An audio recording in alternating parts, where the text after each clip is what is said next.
నమస్తే, నేను మీ రాజు. Welcome to Telangana వెలుగు. ప్రస్తుతం మనతో పాటు road and development corporation chairman Malreddy Rama Reddy గారు ఉన్నారు. నమస్తే రామరెడ్డి రాజు. నమస్తే. ముందుగా నూతన మీకు మీ తెలంగాణ వెలుగు ప్రేక్షకులకు నూతన సంవత్సర శుభాకాంక్షలు.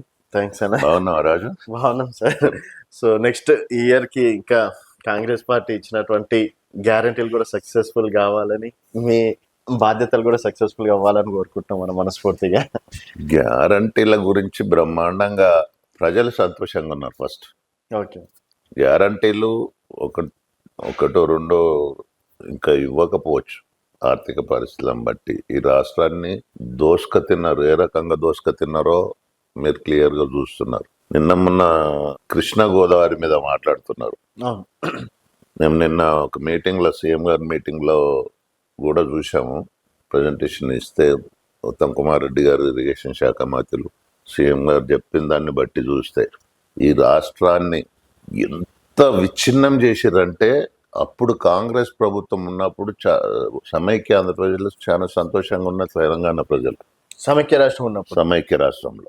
ఇప్పుడు దాన్ని మొత్తం అంటే డబ్బులకు కక్కుర్తి పడి పూర్తిగా జగన్ ఉన్న పీరియడ్లో ఈ రాష్ట్రాన్ని నీళ్ళ వాటా మొత్తం వాళ్ళ చేతులు పెట్టి ఫామ్ హౌస్లో వండుకున్నాం. ఈ ముఖ్యమంత్రి ఇవాళ వచ్చి మళ్ళీ మాట్లాడుతుంటే, ఎందుకు మాట్లాడుతుండంటే మా ముఖ్యమంత్రి గారు నిజాలన్నీ పెట్టారు.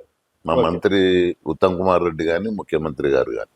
ఆ నిజాలు ఏడ బయటికి వస్తాయో, మమ్మల్ని ఏడరాళ్ళు తీసుకొని కొడతారో, ఏ ఊర్లోకి పోయిన తరిమి కొట్టే పరిస్థితి ఉందో, దానికి ఇంకో కొత్త నాటకం తీసుకొని పోదామనుకుంటున్నాడు. కానీ మా ముఖ్యమంత్రి గారు అదే చెప్తున్నారు, మీరు జనాలకు పోదురు. ముందు ఇదైతే అసెంబ్లీలో ఒక వేదిక, మీరు అడగటానికి, మేము చెప్పడానికి అన్ని ఆధారాలతో సహా మా దగ్గర ఉన్నాయి, మేము తీసి పెడతామని చెప్పారు. అందుకే కేసీఆర్ గారు అసెంబ్లీకి రాకుండా పారిపోతున్నాడు. నిన్న మా ముఖ్యమంత్రి గారు చాలా క్లారిటీగా చెప్పారు, ఎవ్వరేమనకండి, రిక్వెస్ట్ చేద్దాం, రమ్మనండి. ఆయన మాకు ఒక లెక్క ఉంది, మేమంతా తీసి పెట్టాం. అది తప్ప ఒప్ప ఆయన కూడా ఉంటే ఆయన సమక్షంలోనే తీసి చెప్తే తెలుస్తుంది కదా. అందుకనే రమ్మనండి అని మంత్రులకు, ఎమ్మెల్యేలకు అందరికి కూడా మనం ఏమనొద్దు, ముందు ఆ డిస్కషన్ ప్రాపర్గా జరగాలి. అది దాని తర్వాత ఎవరు తప్పులేందో ప్రజలే నిర్ణయిస్తారనేది మా ముఖ్యమంత్రి గారు అంటే. సరేనా, మీరు ఇంత సాఫీగా ఇంకా సాదాసీదిగా చెప్తున్నారు. నిన్న మాట్లాడుతూనే హరీష్ రావుని, కేసీఆర్ ని ఉరిదీసిన తప్పు లేదు అని చెప్పేసి ఒక మాట మాట్లాడడం, దానికన్నా ముందు ఒక సభలో వచ్చేసి వీళ్ళని రాళ్లతోడు కొట్టిన, తొండలు ఏడ్చిన, ఇట్లాంటి మాటలు మరి ఒక ముఖ్యమంత్రి స్థాయిలో ఉండి మాట్లాడడం ఇంతవరకు కరెక్ట్ అని? ఎందుకంటే మీరు కూడా 92 నుంచి కూడా రాజకీయాల్లో ఉన్నారు. సర్పంచ్ స్థాయి నుంచి ఈరోజు ఎన్నో పదవులు ఆశించడం అనేది జరిగింది. ఒక సీఎం అనే వ్యక్తి ఈ విధంగా మాట్లాడడం ఎంతవరకు కరెక్ట్ అంటారు? రాజు, ఉరి తీస్తామని మా ముఖ్యమంత్రి గారు అనలే. ఏ సందర్భం అన్నాడో నేను చెప్తా. కసబు కూడా అందరికి తెలిసి మర్డర్లు చేసినా గానీ ఆయనను ఉరి తీయటానికి మన ప్రజాస్వామ్య దేశంలో ప్రాపర్ ఛానల్లో పోవాలా. మీరంతా అనుకుంటున్నారు మాకు అధికారం ఉంది కదా, కేసీఆర్ని ఏదంటే అది చేయొచ్చు, కేటీఆర్ని ఏదంటే అది చేయొచ్చు, ఎందుకు చేస్తలేవనే ఒక భ్రమ తెలంగాణ ప్రజలలో ఉంది. కాబట్టి అదన్నీ మేము తీసి ముంగట పెడతాం. దాని తర్వాతనే న్యాయస్థానాలు ఏ రకమైన శిక్ష ఇస్తే దానికి అర్హుడవుతాడనే ఉద్దేశంతో ఆ మాట అన్నాడు తప్ప ఆయనను ఉరి తీయాలని ఉరి కాదు. నిజంగా ఆయన చేసిన పాపాలకు ఉరి కంటే ఎక్కువ ఇంకేమైనా ఉంటే కూడా చేసినా తప్పు లేదు. ఈ రాష్ట్రానికి అంత అన్యాయం చేసిండు కేసీఆర్ గారు. ఎందుకంత పగబట్టిండ్రు కాంగ్రెస్ వాళ్ళు? ఈవెన్ మీ సీఎం గారు అదే మాట మాట్లాడతారు, కార్పొరేషన్ చైర్మన్ మీరు అదే మాట్లాడతారు. వ్యక్తిగతంగా కోపమా, పార్టీ పరంగా కోపమా? వ్యక్తిగతంగా మేము రెస్పెక్ట్ చేస్తాం. మేము మా కాంగ్రెస్ పార్టీ కానీ, మా మంత్రులు కానీ, మా ముఖ్యమంత్రి గారు కానీ ఎప్పుడైనా కేసీఆర్ ఒక 2-3 గంటలు వస్తే ఆయన చేసిన తప్పులన్నీ మేము తీసి పెడతాం. ఆయన తప్పు చేయనోడైతే దానికి రిప్లై ఇచ్చుకుంటాడు, అంతే తప్ప మేము ఏ రకమైన ఇది లేదు. దాన్ని చూసి పచ్చి అబద్ధాలు మాట్లాడి బీఆర్ఎస్ లీడర్లు ఉన్నారు. ఇక కేటీఆర్కు, హరీష్ రావుకి అయితే నోటికి అడ్డమే లేదు అబద్ధాలు మాట్లాడటానికి. ఎందుకు లేదంటే చెప్తున్నా, కాళేశ్వరం కూలిపోయినాడు వాళ్ళ ప్రభుత్వమే ఉంది, కూలిపోయినాక కూడా 6 నెలల వరకు వాళ్ళ ప్రభుత్వం ఉంది. ఇప్పుడు ఏమంటున్నారు, నిన్న వాళ్ళు మాట్లాడుతుంటే బాంబులు పెట్టి పేల్చేసారంట. బాంబులు పెట్టి వాళ్ళ అధికారంలో ఉన్న పేలిపోయింది కదా, మరి ఏం చేసిండ్రు ఇప్పటిదాకా? మా మీద ఎందుకో యాక్షన్ తీసుకోలేదు, మేము బాంబులు పెట్టి పేలిస్తే. అంటే ఒక్క అబద్ధాలు ఆడుతున్న దానికి ఒక ఎగ్జాంపుల్ గా చెప్తున్నా నేను. ఓకే. వాళ్ళు ఏదో మాకు చేయలేని ఇంకోట కాదు, అన్ని ఫాల్తు మాటలు, పచ్చి అబద్ధాలు మాట్లాడుతున్నారు. కాబట్టి ఒక్క ఎగ్జాంపుల్ చెప్తున్నా నేను దాని గురించి. వాళ్ళు 32,000 కోట్లు ఇచ్చినాం రైతులకు అంటున్నారు. 32,000 కోట్లు 10 సంవత్సరాలు వాళ్ళు ఇచ్చారు. మేము ఒక్క సంవత్సరంలోనే 38,000 కోట్లు ఇచ్చినాం. 22,000 కోట్లు రైతు రుణమాఫీ అనుకోండి, రైతు బంధు అనుకోండి. ఈ రెండు రకాల ఒక 1 ఇయర్ 1.5 ఇయర్లోనే అవి మేము అందిస్తే వాళ్ళు 10 ఏళ్ళలో ఇచ్చిన డబ్బులు అవి చెప్పుకుంటారు. ఇంకా రైతులకు ఏదో మేము ఉద్ధరించినాం, మీరేదో అన్యాయం చేస్తున్నారని. అధికారంలోకి వచ్చినాక అన్ని వర్గాలకు మేలు జరుగుతుంది. కాంగ్రెస్ పార్టీ అంటేనే క్లారిటీగా చెప్పిన మాట నిలబెట్టడానికి. ఎందుకంటే మాకు కూడా కొన్ని బాధ్యతలు ఉన్నాయి. ఇళ్ళలాగా అలాలు తప్ప కట్టతుపాగా మాట్లాడలేరు కాంగ్రెస్ పార్టీలో. ఎప్పుడైనా నువ్వు గుర్తుంచుకో. ఈవెన్ నేషనల్ పార్టీ ఏదన్నా కానీ ఓకే. వాడు ఎన్ని అబద్ధాలు ఆడినా ఈడనే అయిపోతుంది. కానీ నేషనల్ పార్టీకి అట్లా ఉండదు. ఈ ఒక్క రాష్ట్రంలో అబద్ధం అంటే పక్క రాష్ట్రంలో మళ్ళీ మేము జవాబుదారీ అవుతాం. అందుకనే ఇచ్చిన మాట నిలబెట్టుకునే విధంగా ఇలా సన్న బియ్యం అనుకోండి, డబుల్ బెడ్రూమ్ ఇండ్లు అనుకోండి, అదే విధంగా మన సిలిండర్ 500 సిలిండర్ అనుకోండి, ఫ్రీ బస్ అనుకోండి, ఉచిత కరెంట్ అనుకోండి, ఇన్ని స్కీమ్లు ఇస్తుంటే కూడా వాళ్ళకి ఇంకా కడుపు మంట. నిన్న మొన్న చూస్తున్నా ఆ మూసి మీద ఈ పాటికి మూసి సగం వర్క్ స్టార్ట్ అయ్యేది. ఎంతసేపు ఏది జరగనియొద్దు ఈ రాష్ట్రాన్ని, మేము ఏదన్నా జరిగితే మమ్మల్ని మేము చేసిన తప్పులన్నీ బయటకు వస్తాయి, వీళ్ళు మంచి పని చేస్తే జనాలు మమ్మల్ని తరిమి కొడతారన్న భయంతో రోడ్ల వండుకొని పొలాడుతున్నారు బాబామ్మలు. సరే, మీరు అన్నది కరెక్టే. సర్పంచ్ ఎలక్షన్స్ లలో చూసుకున్నట్టయితే దాదాపుగా వాళ్ళకు 4,000 స్థానాలు రావడం అనేది జరిగింది. 8,000 స్థానాల వరకు మీకు వచ్చింది. అంటే సగానికి సగం వాళ్ళు దగ్గరకు వచ్చినట్టే కదా. అంటే 2 వంతులు మాకు వస్తే 1 వంతు వాళ్ళకు వచ్చింది. ఉమ్. అది కూడా 2 వంతులు మాకు వచ్చి 1 వంతులో కూడా అందులో 50% మా రెబల్సే. అంటే మా దగ్గర ఎట్లాగో కాంగ్రెస్ పార్టీకి వేవ్, అంటే జనాలందరూ మంచిగా ఉన్నారు, కాంగ్రెస్ పార్టీ తరఫున చేస్తున్నారని ఆశపడి ఒక్కొక్కరిలో ఇద్దరిద్దరు మా సర్పంచులు పోటీ చేసినారు. కాబట్టి ఆ మాత్రం అన్న వచ్చినాయి. ఓకే. లేకపోతే అది కూడా సమస్య లేకుండే. అసలు వాళ్ళను ఊర్లలో కూడా నన్ను నమ్ముతున్నాడా, రేపు పార్టీ గుర్తు మీద పోటీ చేస్తారు అప్పుడు తెలుస్తుంది మీకే. మరి ఎందుకు పెట్టట్లేదు? పెడతారు కదా. మాకు ఆ బీసీది 42% దాన్ని తేల్చడానికి పెండింగ్ అవుతుంది తప్ప పెట్టకపోవడం ఏంది. మాకు కూడా వ్యవస్థ అంతుంటేనే మాకు ప్రెజర్ తగ్గుతుంది, మన కార్యకర్తలకు పదవులు వస్తాయి. ఒకరు ఎంపీపీ అవుతారు, జడ్పీటీసీ అవుతారు, ఎంపీటీసీ అవుతారు, రకరకాల పోస్టులు వస్తాయి కదా. మేము పెట్టొద్దని ఏం లేదు, ఖచ్చితంగా పెడతాం. కానీ కొన్ని టెక్నికల్ ప్రాబ్లంల వల్ల లేట్ అవుతుంది అంతే. మేము మాట ఇచ్చినాం కాబట్టి ఆ మాట నిలబెట్టుకోవాలన్న ఉద్దేశంతో లేట్ అయినా పర్వాలేదు, మేము మాట మీద ఉండాలనేది మా సిద్ధాంతం. మీరేమో ఇట్లా అంటుండ్రు, అక్కడ కేవలం తన గురువు చంద్రబాబు నాయుడు కళ్ళలో ఆనందం చూడడానికే రేవంత్ రెడ్డి ఇక్కడ ఉన్నటువంటి కృష్ణ గోదావరి వాటర్ అంతా ఏపీకి ఇవ్వడానికి సిద్ధపడుతున్నాడు. అక్కడ బడేబాయ్ మోడీ, ఇక్కడ చంద్రబాబు నాయుడు చెప్పినట్టు రేవంత్ రెడ్డి వింటున్నాడు అని చెప్పేసి బీఆర్ఎస్ నేతల ఆరోపణ. అయితే నేను అదే చెప్తున్నా కదా, చంద్రబాబు నాయుడు చెప్తుంటుండా చేపల పులుసు తీసుకొని ఉన్నది తెలంగాణ రాష్ట్రాన్ని అమ్ముకున్నాడా? జనాలే చూస్తున్నారు. అందుకని మా ముఖ్యమంత్రి గారు అసెంబ్లీ వేదికగా మనం డిస్కస్ చేద్దాం రండి, ఎందుకు అది ఇవ్వాల్సి వచ్చిందో మీరు చెప్పండి. ఇప్పుడు ఇంకా కూడా 21 సంవత్సరాల నుంచి ట్రిబ్యునల్ కేసులు నడుస్తున్నాయి. ఒక్క రోజు కూడా ఈ కేసు కొట్లాడలేదు. ఇప్పుడు వాళ్ళు నిన్న మాకు ప్రెజెంటేషన్ ఇచ్చినప్పుడు వాళ్ళు 13 టీఎంసీలు తీసుకుపోతుంటే వీళ్ళు ఒక్క రోజు కూడా అడ్డుపడలే. కాంగ్రెస్ గవర్నమెంట్ 2014 వరకు 4 టీఎంసీలు తీసుకునే కెపాసిటీ ఆంధ్రాకుండే. ఓకే. ఇప్పుడు 13 టీఎంసీలు తీసుకుంటున్నారు. మనకు వచ్చేది కూడా 90 టీఎంసీలు రావాల్సినవి, అవి రాకుండా ట్రిబ్యునల్ కేసు పెడితే ఇప్పుడు అవి వస్తలేవు ఇవి వస్తలేవు. మొన్న దోచుకున్న డబ్బుల కమిషన్ కు మేము ఇరిగేషన్ తీసుకుపోతలేము, మేము అంటే వర్క్ అయిన దానికి పేమెంట్ ఇవ్వడానికి ఆపితే మేము డ్రింకింగ్ వాటర్ తీసుకుపోతున్నాం 7.5 టీఎంసీలు అని చెప్పి ఆ డబ్బులు పేమెంట్ చేసి అందులో దోచుకున్న వ్యక్తి కేసీఆర్.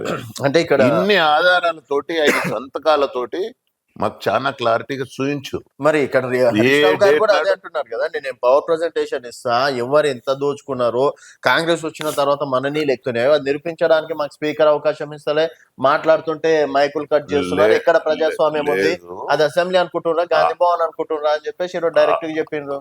ప్రతిపక్ష నాయకుడుగా 10 ఏళ్ళు ముఖ్యమంత్రి చేసి రాష్ట్రాన్ని దోసుక తిన్నోడు రాకుండా హరీష్ ఏంది, హరీష్ ఏమన్నా మాట్లాడితే నేను మాట్లాడినా అంటాడు. ఆయన్నే వస్తే ఆయన ముంగటనే డిస్కస్ చేద్దామంటున్నాడు కదా మా సీఎం గారు. ఓకే, రావచ్చు కదా, దాంట్లో తప్పేముంది. అంటే వీళ్ళిద్దరు ఒక్క చెప్తే రోజు ఆన్సర్ ఇయ్యారా, రమ్మనండి. ఓన్లీ మీరు కేసీఆర్ కూడా గారు వస్తేనే? మీ ద్వారా కాంగ్రెస్ పార్టీ తరపున ప్రతి కార్యకర్త ప్రతి నాయకుడు రిక్వెస్ట్ చేస్తున్నాడు. ఈ రాష్ట్రాన్ని ఆగం పట్టించిన కేసీఆర్ ఒక్కరోజు వచ్చి ఆయన తప్పు చేయలేదని చెప్పండి, జనాలే చూస్తారు కదా, అసెంబ్లీ వేదిక కదా. ఎందుకు భయపడుతున్నాడు, ఎందుకు పారిపోతున్నాడు? మొన్న వారం రోజుల సందిగా అవి ఎడ్లు గిట్ట రంకెలేస్తాయి చూడు బజార్ల, అట్లా రంకెలేసిండు, 3 నిమిషాలు ఉన్నాడు పారిపోయాడు. మరి ఇక అంతకంటే ఆయన ఏ తప్పు చేయకపోతే ఎందుకు ఆన్సర్ చేయలేడు? ఆయన దగ్గర ఆన్సర్ లేడు. ఓకే, కాబట్టే ఇప్పుడు చంద్రబాబు నాయుడు దోషిపెట్టాల్సిన అవసరం రేవంత్ రెడ్డికి లేదు.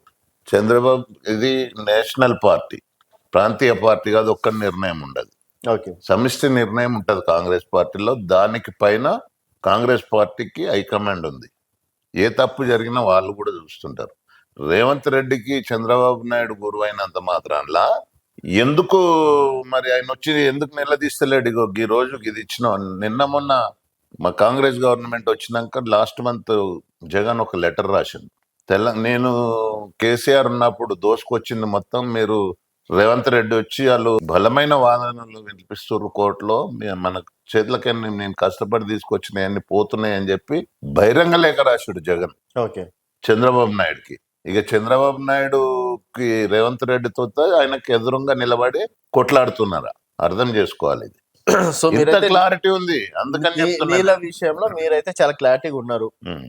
అక్కడ ఏపీకి ఒక్క చుక్క నూరు కూడా అంటే ఎక్స్ట్రా ఇవ్వడానికి సిద్ధంగా లేరు. పోయింది అదంతా రాసి పెట్టిండు, సంతకాలు పెట్టిండు, వాళ్ళకి హ్యాండ్ ఓవర్ చేసిండు. ఇప్పుడు మళ్ళా మేము మొదటికి నుంచి కొట్లాడి ఆపుకోగలుగుతున్నాం ఇప్పుడు, అంతే. ఓకే, అర్థమైందా నీకు? ఇప్పుడు ఆయన చేసిన అరాచకాన్ని ఆపుకొనడానికే 2 ఏళ్ళు పట్టింది. ఇప్పుడు మేము ఖచ్చితంగా ఇప్పుడు నెలకు 2 సార్లు 3 సార్లు కేసుకు పోతున్నారు మా ఉత్తమ్ కుమార్ రెడ్డి గారు, మంత్రి గారు. వాళ్ళు ఉన్నప్పుడు 10 ఏళ్లలో మొత్తంలో 2 సార్లు కేసుకు అటెండ్ అయ్యారు. ఈవెన్ వీడియో కాన్ఫరెన్స్ లో కూడా అటెండ్ అయ్యే పరిస్థితి ఉంది. ఆ ఆన్సర్ కూడా చేయలేకపోయాడు కేసీఆర్ గారు. మరి ఇంతకంటే ఘోరం ఇంకేం చేస్తాడు ఈ రాష్ట్రానికి?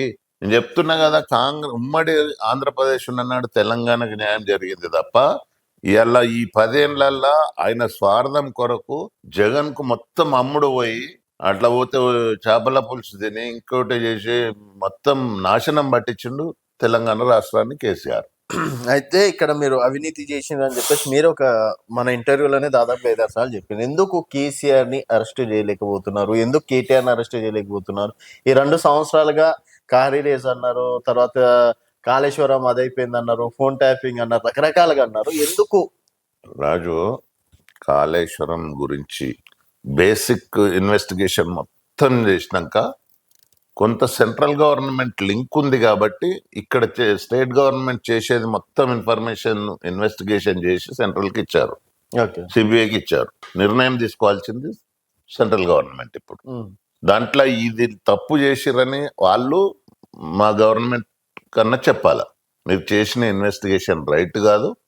ఎన్నిసార్లు అమిత్ షా వచ్చి, మోదీ వచ్చి ఏటీఎం కార్డు లాగా అయింది కాళేశ్వరం కేసీఆర్ కానీ 100 సార్లు అన్నారు.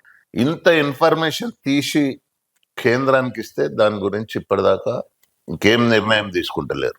రెండోది, ప్రతిది కూడా ఇప్పుడు ప్రజాస్వామ్యబద్ధంగా మాకు కక్షల సాధింపు అవసరం లేదు. ఎవడన్నా తప్పు చేస్తే న్యాయబద్ధంగా ఆ తప్పును తీసి ప్రజల ముంగట పెట్టడమే తప్ప ఆ తర్వాత న్యాయస్థానాలు ఉన్నాయి, కోర్టు ఉన్నది, సెంట్రల్ గవర్నమెంట్ ఉన్నది, ఇవన్నిట్లను చూసి వాళ్ళు నిర్ణయం తీసుకోవాలి. రాత్రికి రాత్రి ఏదో మేము కక్ష సాధింపుగా అరెస్ట్ చేయాలంటే ఈ పాటికి సో కేటీఆర్ అరెస్ట్ అవుతుండే, లేకపోతే కేసీఆర్ హరీశ్రావు అరెస్ట్ చాలా మంది అవుతుండే. కార్యకర్తలు ఎన్ని సార్లు డ్రగ్స్ లలో దొరికిండు కేటీఆర్, అన్నిట్లలో ఇన్వాల్వ్ ఉన్నాడు కదా. మేము కక్ష సాధింపు అనేది కాదు, వాళ్ళ టైం ప్రకారం టైం వచ్చినప్పుడు న్యాయం జరుగుతుందనే ఈ రాష్ట్ర ప్రజలు విశ్వసిస్తారు. కాదన్న, చాలా సందర్భాల్లో రేవంత్ రెడ్డి గారు కూడా పాదయాత్రలలో చాలా సందర్భాల్లో అన్నారు, మీలాంటి వాళ్ళ పైన కూడా ఎల్బీనగర్లో చాలా వరకు కేసులు కూడా అయినాయి కదా. అంటే మరి వాళ్ళు చేసింది తప్పు కాదు, ఇప్పుడు మీరు చేస్తేనే కక్ష సాధింపు చర్య అవుతుందా? కార్యకర్తలకు కూడా మీరు ఆన్సర్ ఇచ్చుకోవాలి కదా. డెఫినెట్ గా అంటే మేము ప్రతిదీ ప్రాపర్ గా ఇప్పుడు కాళేశ్వరం అదిగా అది ఐఏఎస్ ఆఫీసర్లు ప్రజెంట్ గా పనిచేసే వాళ్ళని కూడా ఇన్వెస్టిగేషన్ చేసి పూర్తిగా సెంట్రల్ కి అప్పచెప్పారు.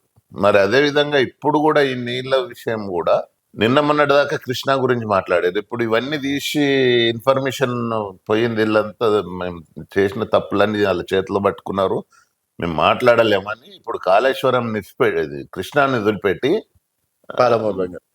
మన గోదావరి మీద పడ్డారు. ఓకే. ఆ? గోదావరిలో కొత్త డ్యామ్ కడుతుర్రు, అది కడుతుర్రు, దాన్ని కూడా వ్యతిరేకిస్తున్నాం మేము. అప్పుడు అబ్జెక్షన్ చెప్పినాము, సెంట్రల్ గవర్నమెంట్ లో కానీ కోర్టులలో కానీ అన్ని విధాలా పోరాటం చేస్తుంది కాంగ్రెస్ పార్టీ. ఓకే. కాబట్టి కేసీఆర్ కు ఒక్కటే మాట చెప్తున్నా నేను, నువ్వు తప్పు చేయనాడు అయితే అసెంబ్లీలో వచ్చి మీరే తప్పు చేస్తున్నారని నిరూపించండి, లేకపోతే నీ ఆధారాలతోటి అన్ని మా ముఖ్యమంత్రి గారు తీసి మేము ముంగట పెట్టడానికి రెడీగా ఉన్నారు. మా ఉత్తమ్ కుమార్ రెడ్డి గారు నీటిపారుదల శాఖ మంత్రులు ఆయన కూడా అన్ని క్లారిటీగా తీసి ముంగట పెట్టడానికి రెడీ ఉన్నాడు. సో మొత్తానికి దీనికి సొల్యూషన్ రావాలంటే కేసీఆర్ గారు అసెంబ్లీ రావాల్సిందేనా? తప్పు చేయకపోతే అయినా కానీ కొంచెం టైం ఇస్తున్నారు, ఇంకా చూస్తారు. రాకపోతే ప్రజల ముందుకు వాళ్ళు చేసిన తప్పులన్నీ క్లారిటీగా ఓకే చెప్పే పరిస్థితి ఈ రాష్ట్రంలో ఉంటుంది పక్క. పక్క. సో ఇక్కడ ఎందుకంటే అయితే మేము చేసినాక ఆయన ఈ అసెంబ్లీకి ఏమో రాడట, పోయి బహిరంగ సభలని చెప్తారంట. బహిరంగ సభలలో చెప్తే అడిగేటోడు వాడు ఉండాడు కదా, ఓకే. ఆయన మీద కూర్చొని మా తీసుకొని చెప్తుంటే ఇక సపరేట్లు కొట్టేస్తారు కదా జనాలు. వాళ్ళు వచ్చేది ఏ జనాలు వస్తారు, వాళ్ళకి ఏం తెలుస్తుంది ఇవన్నీ ఇంత క్లారిటీగా? వాళ్ళకి మాకే తెలియదు నిన్న మొన్నటి దాకా, నిన్న ప్రజెంటేషన్ చేసే వరకు ఇంత ఘోరం జరిగిందా అని మేమే ఆలోచనలు పడ్డాం. ఈ రాష్ట్రానికి ఇంత అన్యాయం చేసిండు ఆ కేసీఆర్. సో ఇప్పుడు కేసీఆర్ బయటికి వస్తే కాంగ్రెస్ పార్టీకి ఏమైనా ఎఫెక్ట్ అయ్యే ఛాన్సెస్ ఉన్నాయంట? రమ్మనే అంటున్నాం కదా మేము. సరే సభలు పెట్టుకుంటే మీకేం ప్రాబ్లం లేదు కదా? మాకేం ప్రాబ్లం. ఒక రోజు ఆయన తెలంగాణ భవన్ లో ప్రెస్ మీట్లు పెడితేనే 10 మంది మంత్రులు, సీఎం గారు, ప్రతి ఒక్కరు. అందుకే 2 సంవత్సరాల నుంచి మేము రమ్మను, ఎవరైనా తప్పు చేస్తే మంచి తీసుకుంటాం, చెడు ఉంటే చెడు అని చెప్తామని రమ్మనే అంటున్నాం. ఓకే. మరి ఎందుకు రావట్లేదు? మరి వచ్చి మొన్న అసెంబ్లీకి వచ్చి 2 నిమిషాలు ఎందుకు పారిపోయాడు? 2 అంటే 2 నిమిషాలు, నువ్వు టైంతో సహా చూడు మీడియాలో, ఎందుకు పారిపోయాడు? అంటే ఆయన స్థాయి కాదనుకుంటున్నాం. ఆయన ఒక సభలో కూడా చెప్పడం అనేది జరిగింది. అంటే ఇక్కడ మా పిల్లలు రావు, కేటీఆర్ సరిపోతారు, నా వరకు అవసరం లేదని చెప్పేసి కూడా ఎల్కతుర్తి సభలో చెప్పడం అనేది జరిగింది. అంటే హరీష్ రావు గారికి సమాధానం, అంటే అంత స్థాయికి ఎదగలేరు అనుకోవచ్చా కాంగ్రెస్ వాళ్ళు? వాళ్ళ సొంత కూతురే చెప్తున్నది రాష్ట్రాన్ని దోసుకున్నారని. అది కేసీఆర్ దోసుకున్నాడా, కేటీఆర్ దోసుకున్నాడా, హరీష్ దోసుకున్నాడా, ఇంకో ఆయన వారు సంతోష్ దోసుకున్నారు. ఆమెనే చెప్తుంది కదా. ఇక్కడ కేసీఆర్ గారు మంచివారు అంటుంది. లేలే, పోటీ పడి దోసుకున్నారని చెప్తుంది కదా. మరి ఇక అంతకంటే నిదర్శనం ఏం కావాలి? అంత ఈజీగా చెప్తారు ఎవరన్నా? రాజు కవిత గారు మరి మీరేమన్నా ఉన్నారా కాంగ్రెస్ వారు? మేమెందుకుంటాం, మమ్మల్ని కూడా తిడుతున్నది కదా. మిమ్మల్ని ఏమి ఎక్కువ తిట్టట్లేదు, టార్గెట్ అంతా అక్కడ పెట్టి. టార్గెట్ ఉన్నది. ఇప్పుడు మేము తప్పు చేయలేదు కాబట్టి మమ్మల్ని అనటానికి ఆమెకి ఏం అవకాశాలు దొరుకుతలేవు. ఓకే. కాబట్టి వాళ్ళు తప్పు చేసిర్రు, 10 ఏళ్ళు దోసుక తిన్నారు. రబ్బర్ చెప్పులు లేనోడు ఎక్కడో పోయిండు 1000 కోట్లకు 1,00,000 కోట్లకు అనేది ఉన్నాడు. మొన్న నీలాంటి ఒక ప్రస్తుతం చెప్తుండే, హైటెక్ సిటీ ఏరియాలో 10 లక్షల కోట్ల ప్రాపర్టీస్ ఉన్నాయంట కేటీఆర్ కు. అంత దోసుకొని 10 లక్షల కోట్లు, 8 లక్షల కోట్ల అప్పు చేసిర్రు. ఈ ఉన్న నీళ్ళన్ని అమ్ముకున్నారు, ఉన్న నీళ్ళన్ని దోషిపెట్టిర్రు. ఆఖరికి ఈ రకంగా చేసి రాష్ట్రాన్ని అంతకంటే ఇంకేం కావాలి? ఏం ముఖం పెట్టుకుని రేపు జనాలలో ఓట్లు అడుగుతారు? వాళ్ళ గురించి ఎంత తక్కువ మాట్లాడితే అంత మంచిది. నిజం చెప్పాలంటే ఇంకా అయిపోయినట్టేనా వాళ్ళ పరిస్థితి? 100% చూస్తూనే ఉన్నారు కదా. ఫస్ట్ వచ్చినప్పుడు 29 సీట్లు ఏమి వచ్చినాయి, 39. తర్వాత ఎంపీ ఎలక్షన్లలో 0, ఎమ్మెల్సీలో క్యాండిడేట్లనే పెట్టలేకపోయారు. 2 బై ఎలక్షన్లు వస్తే 2 మేమే గెలిచినాము. సర్పంచ్ ఎలక్షన్లలో 2/3 మెజార్టీ మాకు వచ్చింది, 1/3 మెజార్టీ వాళ్ళకు వచ్చింది. ఇంతకంటే నిదర్శనం ప్రజల తీర్పు ఏం కావాలి? ఓ కింద మీద వాడిని పొరలాడుతున్నారు, పొరల దండాలు పెడుతున్నారు జనాలలో పోయి, అయినా కానీ ఒకటి నమ్మట్లేరు కదా. అంటే ఒక సీఎం కూడా వెళ్ళి సర్పంచ్ ఎన్నికల ప్రచారం చేయడం ఎంతవరకు కరెక్ట్? సర్పంచ్ ఎన్నికలలో ఎందుకు చేసిండు? జిల్లాలకు వెళ్ళి సభలు జిల్లాలలో పెట్టుకున్నారు అంటే కదా. ఇప్పుడు ఇంట్లో మా ముఖ్యమంత్రి ఇంట్లో కూర్చున్నటోడు కాదు కదా, ఓకే. రోజు ప్రజలలో ఉండేటోడు కదా. ఏ ప్రోగ్రామ్ ఉంటే దానికి పోతాడు. అక్కడ ఎలక్షన్లు జరిగితే మిగతా మున్సిపాలిటీలలో వర్క్ చేసుకున్నాడు. అది ఇండైరెక్ట్ గా ప్రచారమే అని చెప్పేసి అంటున్నారు. తప్పేముంది? రాష్ట్రంలో తిరిగితే తప్పేముంది? ఓకే. అంతే కదా. వాళ్ళలాగా కట్టుదిట్టాలు చేసి ఎవరిని పోటీ చేయకుండా, లేకపోతే ముఖ్యమంత్రి పోతే అందరిని అరెస్టులు చేసి అట్లాంటి పరిస్థితి అయితే ఈ రాష్ట్రంలో ఇప్పుడు లేదు కదా. 10 ఏళ్ళు చూసినాం మనం. ముఖ్యమంత్రి బయటికి వెళ్ళాలంటే ఉన్న లీడర్ల ఇళ్ళ కాడంతా పోలీస్ వ్యాన్లు ఉంటుండే, మొత్తం రాష్ట్రం మొత్తంలో ఉండేనా లేదా? ఓకే. ఈ 2 ఏళ్ళల్లో ఏ ఒక్కరినన్నా ఏ పోలీస్ స్టేషన్లన్నా అరెస్ట్ చేసినట్టు కానీ, ఏ లీడర్ల ఇంటికి పోలీసు వాళ్ళని పంపించినట్టు కానీ ఉందా? రెండోది, ఎక్కడన్నా వాళ్ళని ఇబ్బంది పెట్టి ఎలక్షన్ కొట్లాడిన పరిస్థితి ఉందా? ఓకే. ఓపెన్ గా ఉన్నాం కదా, ప్రజా తీర్పుకు మేము చూస్తామనేది చెప్తున్నారు కదా. సార్, రాష్ట్రం పక్కన పెడితే మీది ఎట్లుందండి? దాదాపు సంవత్సరంన్నర అయిపోయిందా రోడ్ అండ్ డెవలప్మెంట్ కార్పొరేషన్? బ్రహ్మాండంగా ఉంది. ఇప్పుడు 10,000 కోట్ల వర్కులు పిలిచినాం లో R&Bలో. ఇంకొక 10,000 కోట్లు పంచాయతీరాజ్ లో పిలిచినాం. ఇంకొక 1 year లో చూడు రోడ్ల పరిస్థితి ఎట్లుంటుందో ఈ రాష్ట్రంలో. అంటే కన్వీనియర్ తీరులో రోడ్లు డెవలప్ అవుతాయి, చూడండి మీరు. ఓకే. సో హ్యాపీగానే ఉన్నారు కదా కార్పొరేషన్ చైర్మన్? బ్రహ్మాండంగా. మనకు హ్యాపీగా ఉండటానికి నాకేం పర్సనల్ ఇంట్రెస్ట్ ఏమి ఉండవు. ఓకే. నేను ఎంత అవకాశం వస్తే అంత మా ప్రాంతం అభివృద్ధి కొరకు, మా ప్రాంత డెవలప్మెంట్ కొరకు పనిచేస్తాం. ఇప్పుడు మా ప్రాంతంలో దాదాపు ఈ 2 ఏళ్లలో ఇప్పుడు ఒక 200 కోట్లు మాకు ఎల్బీ నగర్ మున్సిపాలిటీకి వచ్చినాయి. అదేవిధంగా ఓ 200 కోట్లు తుర్కయాంజల్ మున్సిపాలిటీకి స్పెషల్ ఫండ్స్ తెచ్చుకోగలిగినాం సీఎం గారి దగ్గర. ఇప్పుడు ఒక మా R&B నుంచి లో ఒక 400 కోట్లు మా హయత్ నగర్ సరౌండింగ్స్ కానీ, ఇబ్రాహీంపట్నం కాన్స్టిట్యున్సీ, ఇబ్రాహీంపట్నంలో కానీ, యాచారంలో కానీ, మంచాల్లో కానీ రోడ్లు పెట్టడం జరిగింది. 400 కోట్లు. ఇవాళ ఈ రాష్ట్రంలో మా R&B పరిధి కింద వచ్చే ఫండ్స్ లో బ్రహ్మాండంగా మంత్రులకు ఏ రేంజ్ లో అయితే శాంక్షన్స్ వచ్చినాయో మాకు కూడా ఆ రేంజ్ లో మేము శాంక్షన్ తీసుకోగలిగినాం. ఓకే. ఇప్పుడు జనాల లోపల ఉన్నారా ఎల్బీనగర్ నియోజకవర్గంలో? మేము ఎప్పుడు ఉండేది జనాలనే, అధికారం ఉన్నా లేకున్నా. 25 ఏళ్ళు వస్తుంది, నువ్వు చూస్తూనే ఉన్నావు కదా రాజు. అంటే ఇప్పుడు కార్పొరేషన్ చైర్మన్ వచ్చింది కదా, అట్లా జనాలకు కలవడం ఏమన్నా తక్కువైందా అన్నట్టు? బ్రహ్మాండంగా జనాలతోటే ఉంటాం, మాకు వేరే పని ఏం లేదు, పర్సనల్ ఇంట్రెస్ట్ ఏం లేవు. ఓకే. బ్రహ్మాండంగా జనాలకు ఏదన్నా సర్వీస్ చేసుకుంటా, ఏమైనా సమస్యలు ఉంటే అభివృద్ధి గురించో వాళ్ళ సొంత సమస్యలు ఏమైనా ఉన్నా పరిష్కారం చేసుకుంటేనే జనాలలో ఉంటాం. రేపు వచ్చే స్థానిక సంస్థలు అయిపోయినాయి, మున్సిపల్ ఎలక్షన్స్ ఏ విధంగా ఉండబోవచ్చు అనుకోవచ్చు? ఇదే పార్టీ గుర్తులు కాబట్టి అదే 70-30 ఉంటది. ఓకే. 70% మాత్రం విజయం మీదే. 100% ఉంటది. ఇక చిన్న చిన్న సమస్యలు మాకు కొన్ని తప్పవు కదా. అధికారంలో ఉన్నప్పుడు అందరు ఆశపడతారు.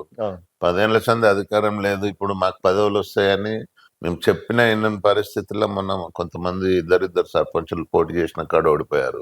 ఓకే. ఇప్పుడు కూడా గది పరిస్థితి ఉంటది గ్యారంటీగా. మొత్తం జిల్లా పరిషత్లు మెజారిటీ మాకు వస్తాయి, మున్సిపాలిటీలు మేము గెలుచుకుంటాం. ఓకేనా. సో అంటే ఇప్పుడు పార్టీ గుర్తులు ఉంటాయి కాబట్టి దీంతో కాంగ్రెస్ పార్టీని జనాలు ఎక్కడి వరకు నమ్ముతున్నారు అనేది కూడా తెలిసిపోతుంది. చూద్దామన్న మరి కేసీఆర్ గారు రావాలని అయితే మొత్తాన్ని కోరుకుంటున్నారు మీరు?